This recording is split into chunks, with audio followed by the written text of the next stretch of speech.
그런데 진짜로 다 그 사람들이 나라를 사랑하고 애국의 마음을 갖는 걸까? 그 중에는 가짜도 있을 텐데 언제 진짜와 가짜를 구분할 수 있느냐? 군대 얘기가 나올 때 보면 압니다. 진짜 애국자는 젊은 날에 군대에 자신들의 인생을 바쳤고 또 군대에 가서 고생을 했기 때문에 끝까지 애국에 대해서 할 말이 있지만, 젊은 시절 군대를 피하거나 돈으로 면제받은 사람들은 애국을 말할 때 이 군대 얘기가 나오면 할 말이 없습니다. 세상에는 진짜와 가짜가 많습니다. 명품 가방과 가짜 가방이 있습니다. 어떻게 구분하는 줄 아십니까? 비가 오는 날 가짜 가방을 든 사람은 비를 피하기 위해서 머리에 갖다 대면 가짜고, 명품은 자기 가슴에 갖다 집어넣으면 명품입니다. 믿음에도 진짜 믿음이 있고 가짜 믿음이 있습니다. 저 사람은 정말 참 신앙인이구나, 저 사람은 아닌 것 같아 라고 할 만한 사람이 있습니다. 이걸 어떻게 구분하느냐? 오늘 성경이 그걸 얘기합니다. 행동으로 그 사람이 어떻게 사는지를 보면 진짜 신앙인인지 가짜 신앙인인지를 알 수 있다, 이렇게 얘기합니다. 예수님의 명성이 올라가면서 두 부류가 생깁니다. 첫 번째 부류는 진짜로 예수님을 존경하고 예수님의 말에 동의하고 예수님 말씀의 가르침을 받아 살려고 하는 그런 부류가 있는가 하면, 두 번째는 예수님이 인기가 생기고 유명해질수록 시기하고 질투하고 예수님을 모함하려고 하는 사람이 생깁니다. 이 무명이라는 것은 아무도 모른다는 약점은 있지만 유명해지면 사실은 유명해질수록 구설수에 많이 오릅니다. 이런저런 유명세를 탑니다. 그래서 자꾸 시기도 받고 또 질시도 받고, 그리고 그 사람에 대해서 이런저런 견제도 받는 게 유명세지요. 저는 젊은 시절에 목회를 조금 이렇게 개척을 해서 조금 유명해지다 보니 그런 일을 많이 겪어봤습니다. 다른 데서가 아니라 목회자들이 이런저런 그런 시기와 또 때로는 불편한 이런 감정들, 뭐 그럴수록 제가 처신을 더 잘해야 된다고도 많이 배우지만, 하여튼 유명해지면 생기는 여러 가지 그런 것도 있습니다. 예수님이 딱 유명해지니까 예수님을 모함하고 아주 질시하고 시험하고 이러려고 하는 사람들이 많아졌는데, 그 중에 한 사람이 오늘 성경에 나와요. 율법사. 그러니까 요즘 말하면 이 사람은 구약의 율법을 전공하는 사람이에요. 그러니까 신학자일 수도 있고 적어도 신학대학에 다니는 신학생 같은 사람이라고 생각하시면 돼요. 이 사람이 예수님을 시험하려고, 그러니까 질문의 의도가 여러분 이런 거잖아요.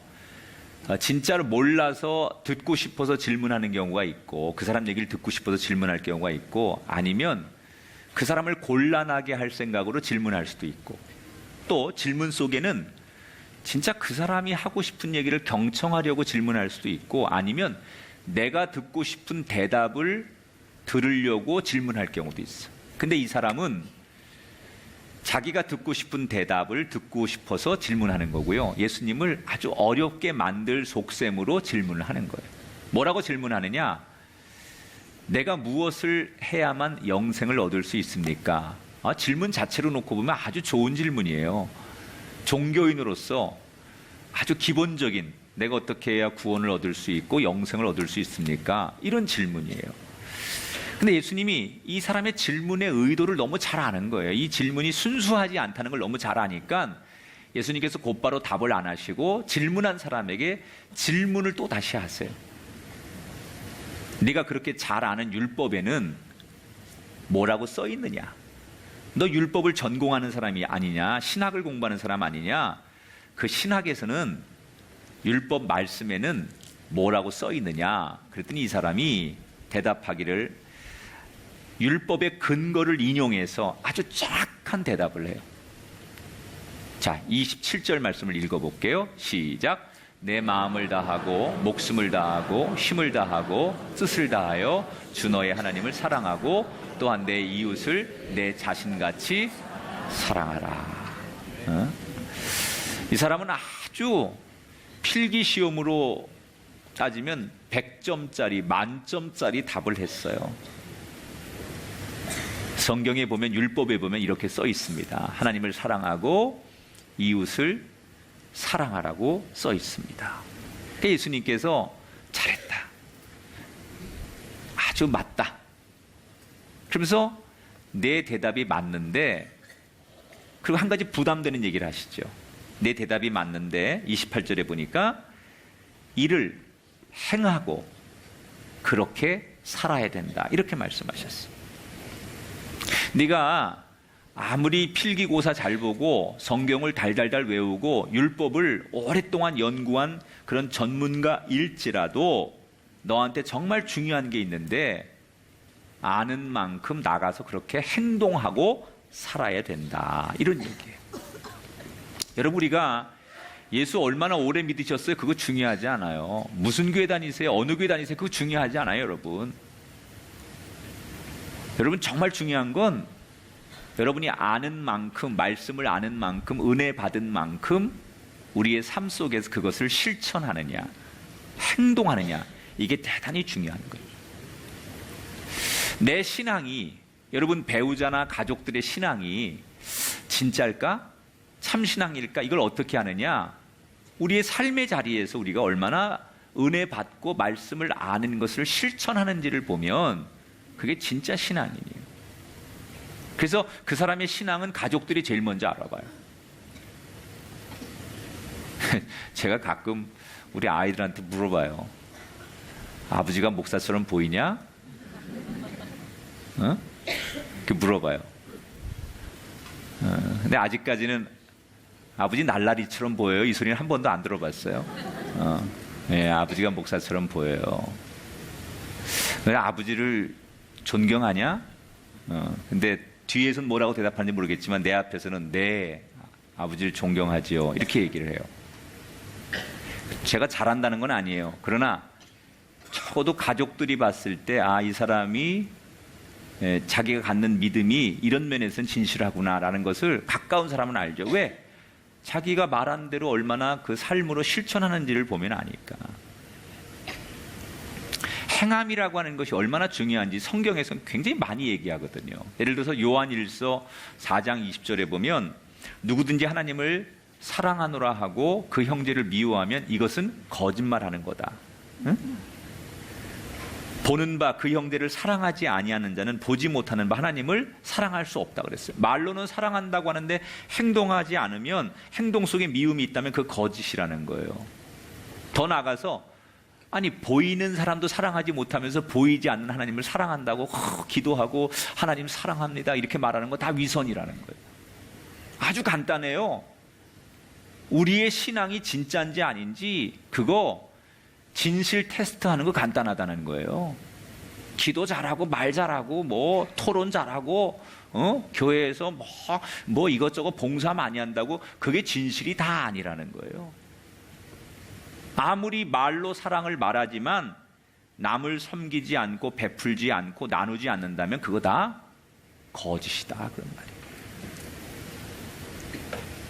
오늘 율법사라는 사람이 이 율법을 너무나 잘 알고 있어요. 근데 예수님이 딱 한마디 지적하는 거죠. 너 참 이론으로는 100점이다. 그걸 달달달 외우고 대단하다. 나보다 더 훌륭하다. 그런데 너 하나 잘해야 되는데 행하고 살아라.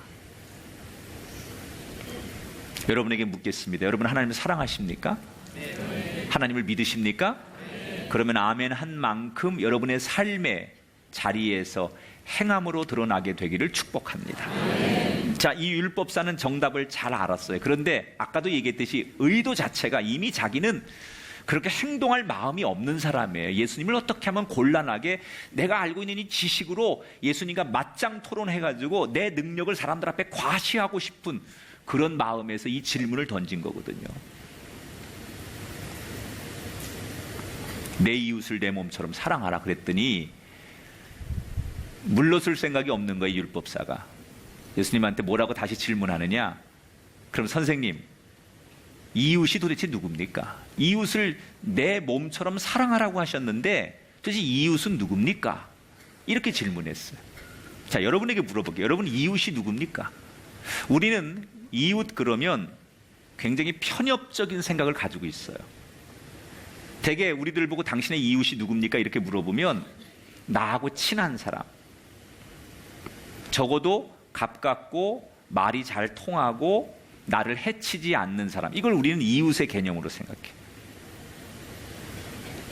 이 율법사도 아마 그런 생각을 하고 있었을 거예요. 그래서 예수님께서 이웃이 누구십니까? 라는 그 또 다른 질문을 하는 율법사에게 예를 하나 드시는 거예요. 어떤 예를 드냐면 어떤 사람이 예루살렘에서 여리고로 내려가고 있었다.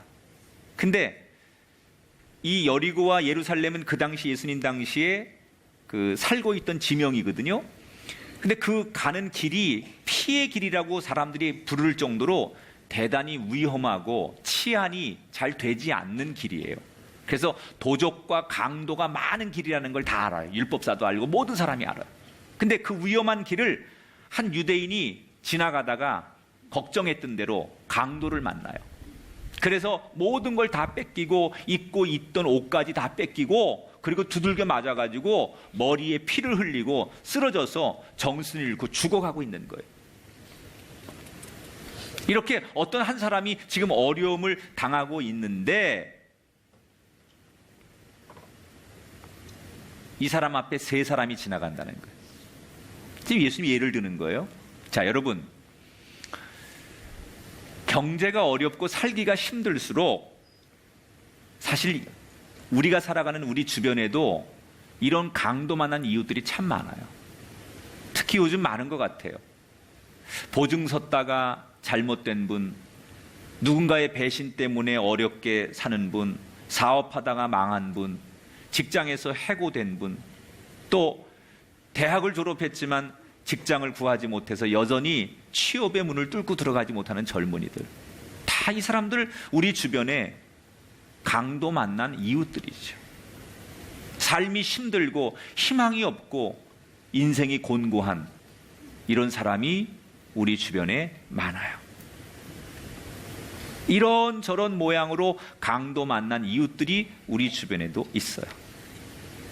자, 이렇게 지금 원치 않는 강도를 만나서 아주 위험에 처한 이 사람이 죽어가고 있는데 때마침 그 길을 제사장이 지나가고 있었어요. 제사장은 지금으로 말하면 목사님이에요.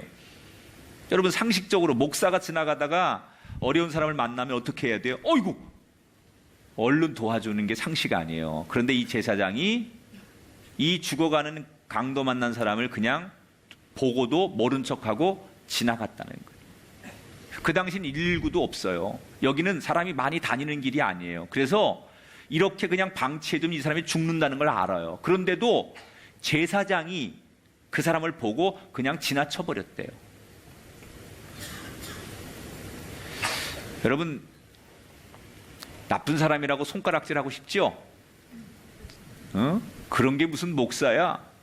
이렇게 얘기하고 싶죠? 그런데 이 제사장 얘기를 들어보면 이 사람도 할 말은 있어요.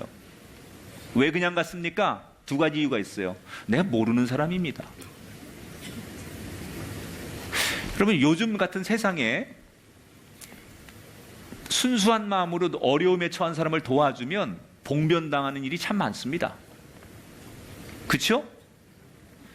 뭐 교통사고가 누가 났는데 괜히 뭐 나는 정말 순수한 마음으로 도와줬는데 나중에 보니까 내가 오히려 가해자가 되어가지고 뭐 어려움을 당하는 경우도 있다든지, 정말 나는 순수함으로 도와줬는데 거꾸로 내가 누명을 쓰는 경우도 있고. 그러니까 많은 사람들이 어려움에 처한 사람들을 보면서 괜히 구설수에 휘말리고 싶지 않아서, 나중에 어려운 송사에 휘말리고 싶지 않아서 이 정도는 나 차라리 내가 모른 척하고 지나가는 게 나아, 그러고 자기의 마음을 표시하지 않는 현대인들이 굉장히 많습니다. 이 제사장이 그렇잖아요. 내가 전혀 모르는 사람인데 괜히 도와줬다가 아무도 없는데 내가 마치 강도라고 누명을 쓰면 어떡해? 뭐 이런 생각이 들 수도 있는 거죠. 그러니까 이 사람 입장에서는 그럴 수 있겠다. 두 번째, 이 제사장의 변론을 듣자면 이런 거예요. 제사장은 제사를 지내는 사람이에요. 그러면 율법에 제사를 지내는 제사장은 제사를 지내기 전에 부정한 걸 만지면 안 돼요. 그럼 제사장으로서 그 제사를 드리면 안 돼요. 그러니까 제사 드리기 전에 그 시체를 만지거나 피를 만지거나 이러면 이건 안 되는 거예요. 그럼 이 사람은 제사장의 자격이 없고 제사를 드릴 수 있는 권한을 안 줘요. 그러니까 자기의 첫 번째 임무는 제사를 드리는 건데, 내가 이 사람 도와줬다가 부정한 걸 만져서 율법에 의하면 제사를 드릴 수 없으면 이를 그르치잖아요. 이렇게 예를 들어볼까요? 제가 집에서부터 오늘 주일날 예배를 인도하려고 이렇게 쭉 걸어서 오는데 숲속에 누가 피를 흘리고 쓰러져 있어요. 그래서 내가 이거 어떻게, 그래가지고 막 이 사람 도와주고 뭐 하다 보니까 예배를 못 드렸어. 오늘 설교 주일날인데 설교를 못했어. 그러면 다들 우리 목사님 다 훌륭해. 대부분은 그럴 사람인들의 여러분들 수준이. 그런데 그중에 한 8명 정도는 삐죽거릴 사람이 있을 거야. 그 목사님이 돼가지고 주일날 설교도 안 하고 말이야. 아무리 그래도 그렇지 말이야. 자기 임무가 설교하는 거고 예배를 인도하는 건데 목사가 그런 일에 남들 시키면 되지 말이야. 그럴 수 있냐고. 하여튼 우리 목사는 이상해. 의중이 뜨중이 개중이 학중이 뭐 이러면서 삐죽삐죽대고 말할 사람이 분명히 있을 거라는 거지. 내가 목사인데 오늘 예배를 인도해야 되는데 그거 말고 다른 어려운 사람을 뭘 도와주다가 만약에 예배를 놓쳤어요. 그러면 분명히 목사님이 예배를 인도하는 게 더 급한 거지. 그건 다른 사람한테 맡기면 되지. 뭐 이러면서 시비 걸 사람도 있을 수 있다는 거지. 제사장의 입장에선 자기가 제사를 인도하는 게 중요한 거기 때문에 그 당시에 자기가 괜히 이 사람 돕다가 자기의 본연의 임무를 놓칠 수 있겠다. 이 사람 반론을 들어보면 충분히 그럴 수 있다는 거예요. 그래서 지나갔어요. 두 번째, 레위인. 이 레위인은 누구예요? 율법에 의하면 제사장 옆에서 예배를 돕는 사람이죠. 그러니까 굉장히 거룩한 부족이죠. 그러니까 성가대 지휘자쯤 되는 거야. 굳이 말하자면 성경에는 안 나와. 그냥 내가 상상하는 거예요. 성가대 정도나 성가대 지휘자쯤 되는 거예요. 이 사람도 역시 지나가다가 잘 모르는 사람이고 내가 레위인인데 지금 성가대 하러 가야 되는데 그래서 그냥 지나갔어. 자, 예수님이 이제 이 비유를 들려주시는 거예요. 그냥 이 두 사람이 종교인들이 그냥 지나갔다는 거예요. 자, 그러면 우리가 이런 생각을 합니다. 아니, 그러면 예배는 왜 드리고 교회는 왜 다니는 거야? 필요 없잖아요. 제사장이나 레위인이 이 정도로 행함이 없고 어려운 이웃 만난 사람을 이렇게 도와주지 않는다면, 요즘 그런 사람들 많거든요. 나는 하나님을 믿어요. 가나안 교인이죠. 교회 안 나가. 거꾸로 하면 가나안은 안 나가. 그 가나안 교인이라고 해요. 교회에 난 주일날 안 나가. 근데 하나님을 믿어요. 나만 믿지. 그래서 내가 11조 드릴 거 헌금할 거 가난한 이웃들한테 나누고 살고 하나님이 내 마음과 중심을 아신다고 했으니까 난 그렇게 신앙생활 할 거야 라고 말하는 사람이 많습니다. 그럴싸하지만 대단히 위험한, 그렇게 신앙생활하면 이거는 이제 원칙이 깨지는 거예요.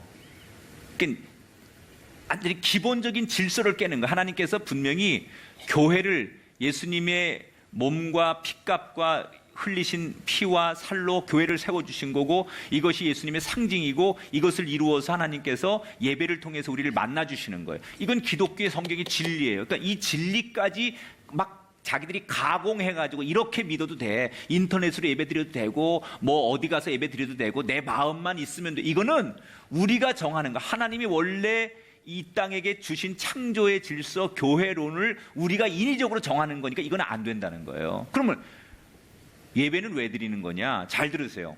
우리가 종교 행위를 하는 건, 예배를 드리고 교회에서 뭐 성만찬을 하고, 이것은 하나님 앞에 은혜를 받기 위해서 해야 되는 거예요. 은혜는 예배를 통해 받는 거예요. 우리가 종교 행위를 통해서 은혜를 받는 거예요. 그리고 이런 예배와 종교 행위를 통해서 받은 은혜를 가지고 은혜 받은 사람은 예배를 드린 다음에 내 삶의 자리에 가서 은혜 받은 것이 나타나야 되는 거예요. 그래서 두 가지가 다 필요한 거예요.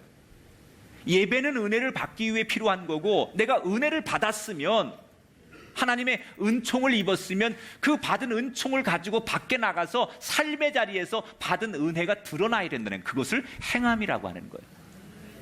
여러분, 우리가 행하고 살라고 하면 왜 기독교인들만 행해야 됩니까? 남들은 베풀지 않고 나누지 않고 일반인들은 다 내 자식만 내 것만 생각하는데 우리는 왜 베풀어야 됩니까? 이렇게 말해요. 손해보는 것 같죠? 우리만 그러면 아니에요.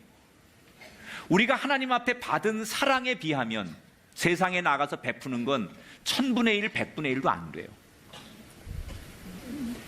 여러분, 하나님의 은혜를 여러분 믿으십니까? 여러분이 받은 사랑을 아십니까? 그것을 인정하십니까? 그렇다면 우리가 오늘 하나님 앞에 받은 사랑을 밖에 나가 전하는 건 100분의 1, 1000분의 1도 안 된다는 걸 알면 우리는 손해보는 게 아니에요. 제사장 사마리아인이 그냥 지나가요.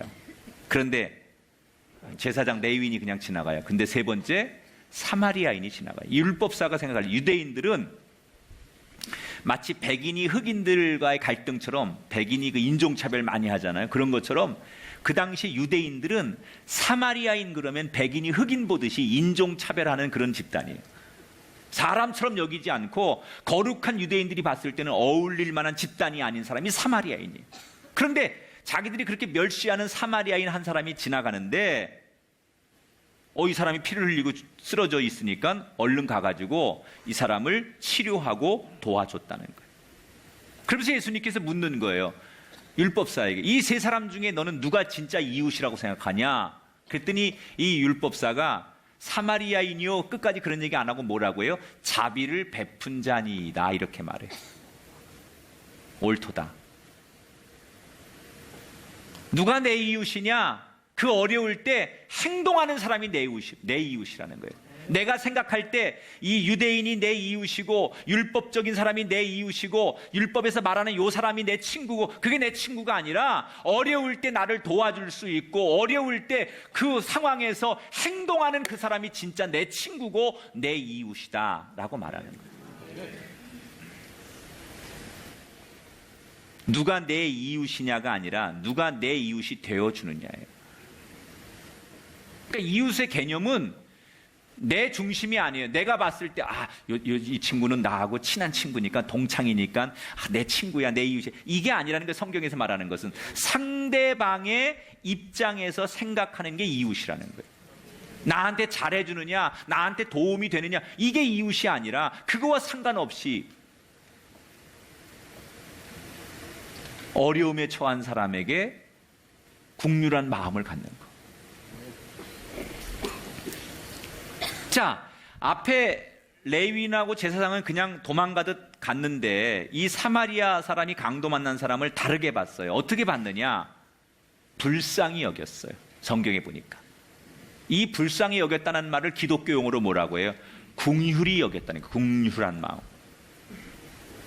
현대인들이요, 저는 현대 문명, 과학 이런 것을 가졌기 때문에 편리한 게 있어요. 얻은 게 있어요.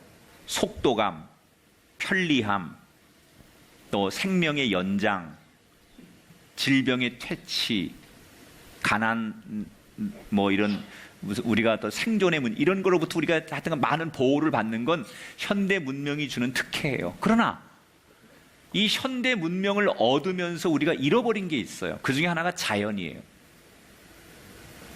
저는 지금도 제가 60년대생이니까 저한테는 아직도 저희 세대에는 그런 추억이 있거든요. 그 자연과 놀던 시절. 응?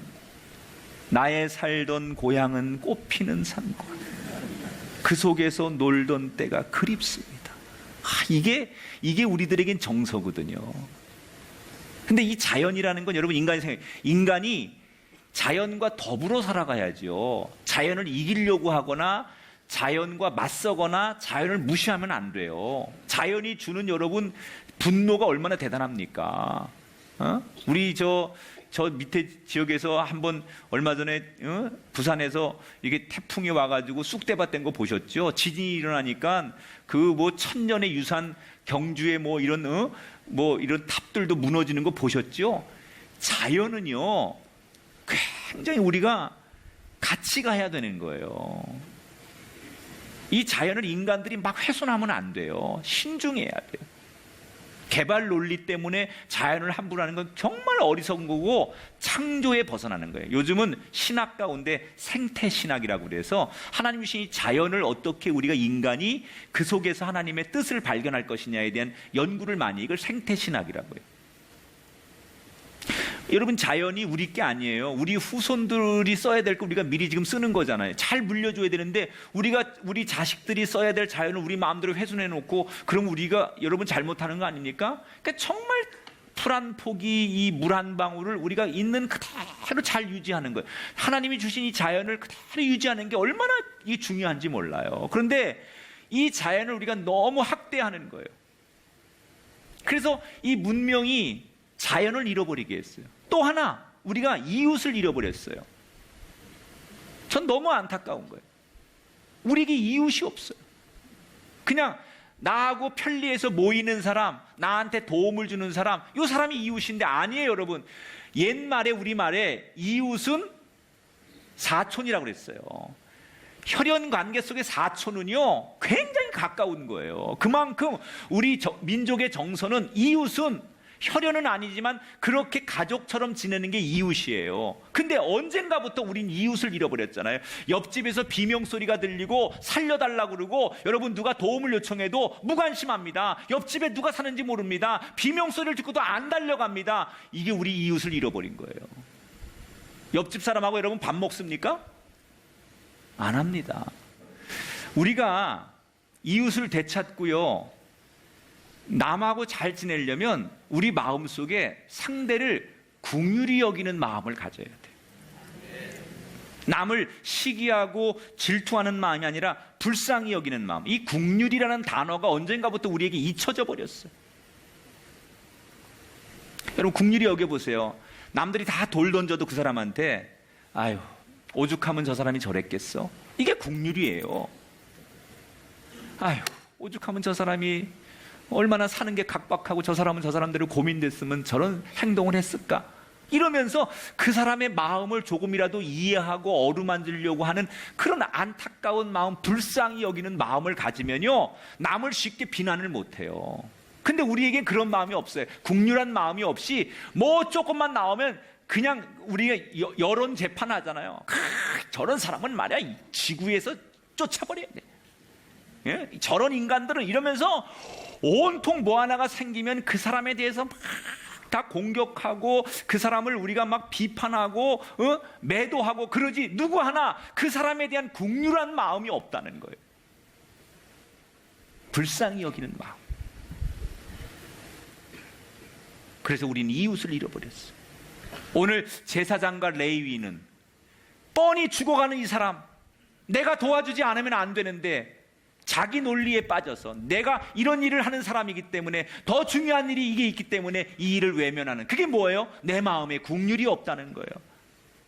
남을 비판하고 평가하고 흉보고 이건 잘해도 내 마음에 긍휼이 없기 때문에 우리 주변에 싸움이 일어나는 거예요. 이걸 다른 말로 말하면 공감하는 거예요. 아픈 사람의 마음에 공감하는 거예요. 자식을 잃은 부모의 마음에 공감하는 거고, 남편을 잃은 아내의 마음에 공감하는 거고, 잘 되던 사업이 하루아침에 안 돼서 힘들게 살아가는 사람의 마음을 공감해 주는 것, 이게 긍휼이라는 거예요. 이 사마리아인은 그 마음이 있었던 거예요.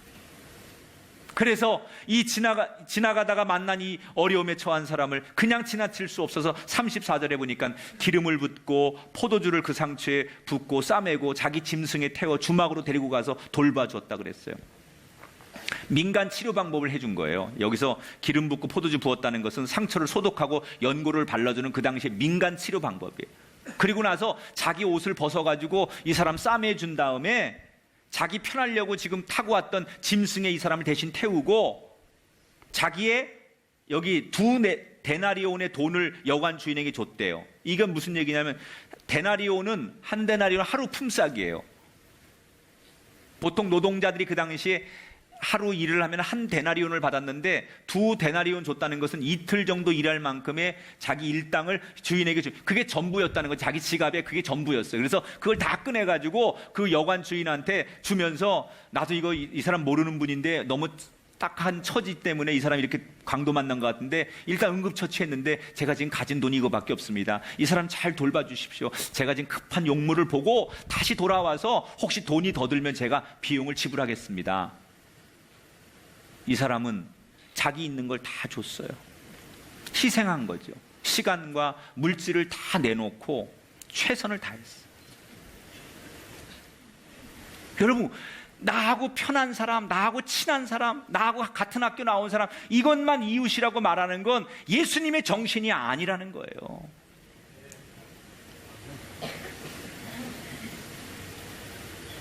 따라합시다. 행함이 없는 믿음은 죽은 믿음입니다. 진짜 믿음인지 아닌지, 이 사람의 신앙이 진짜인지 아닌지, 기도 잘하고 말 잘하고 설교 잘하는 거 아니고 얼마나 행하고 사는가. 자, 그러면 여기서 한 가지 이런 결론을 내릴게요. 그럼 우리가 밖에 나가서 행하라고 그러는데 세상에 불쌍한 사람 많잖아요. 강도 만난 이웃이 너무 많은데 어떻게 다 돕고 삽니까? 다 도울 수도 없고 도우면 안 돼요. 정확하게 성경대로 가르쳐 드릴게요. 예수님도 환자들이나 어려운 사람을 다 치료해주고 다 도와주신 게 아니에요. 그렇죠? 예수님도 그 모든 사람을 다 케어하신 게 아니에요. 우리도 마찬가지예요. 내가 교회 다닌다고 해서 내 주변에 강도 만난 이웃이 다 보인다고 해서 그걸 다 내 재산 팔고 월급 다 주고 전적으로 희생만 하고 그게 멋있는 그리스도이냐? 그건 아닙니다. 그러면 강도 만난 이웃을 우리가 어떻게 섬기는 거냐? 어떻게 구분해야 되느냐? 나한테 요청하는 분이 많지만 그걸 다 도울 수는 없는 거고요. 어느 순간에 어떤 대상에 대해서 성령님께서 나에게 감동을 주실 때가 있어요.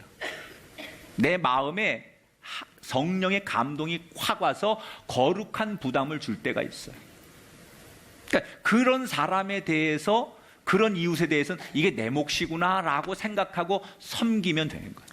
그러니까 우리가 세상에 나가서 강도 만난 이웃을 다 도울 수는 없잖아요. 우리가 이 세상에 난민들, 이 지구촌에 어려운 여러분 그 NGO에서 하는 대로 다 도와주고 적십자에서 하는 거 다 해주고 어떻게 다 해요? 우리가 다 못해요. 하나님께서 내게 주신 몫이 있다는 거예요. 그때는 성령께서 내 마음에 거룩한 부담으로 꽉 감동이 줄 때가 있어요. 설교 듣다가 여러분 꽉 감동이 올 때가 있어. 지금 꽉 할 때 아멘 하신 분들. 요 가래가 좀 끓어야 아멘을 하시더라고요. 그때 우리가 감동을 줄 때, 이거는 뭐냐? 하나님께서 내게 주신 거룩한 부담이에요. 그래서 우리가 그럴 때 우리의 행함을 통해서 강도 만난 이웃을 돕는 것, 그것이 이웃이라는 거예요. 말씀을 마칩니다. 여러분, 좋은 이웃이 되어 주십시오. 신앙이 좋은 신앙이냐 진짜냐 아니냐 한 가지 기준으로 세워야 된다는 거예요. 행함이라는 거예요. 내가 말한 대로, 기도한 대로, 설교 들은 대로, 고백한 대로 말한 것처럼 사랑하고 베풀고 손해보고 온유하고 낮아지고 있는가? 행동하면 진리입니다. 행하고 있다면 진짜입니다. 나는 여러분들이 진짜 참 믿음, 참 신앙, 참 이웃이 되시길 바랍니다. 내가 생각하는 이웃을 넘어서 누군가가 당신은 진짜 내 이웃입니다 라고 말할 수 있는, 그 소리 들을 수 있는 사마리아인이 되시기를 주님의 이름으로 축원합니다.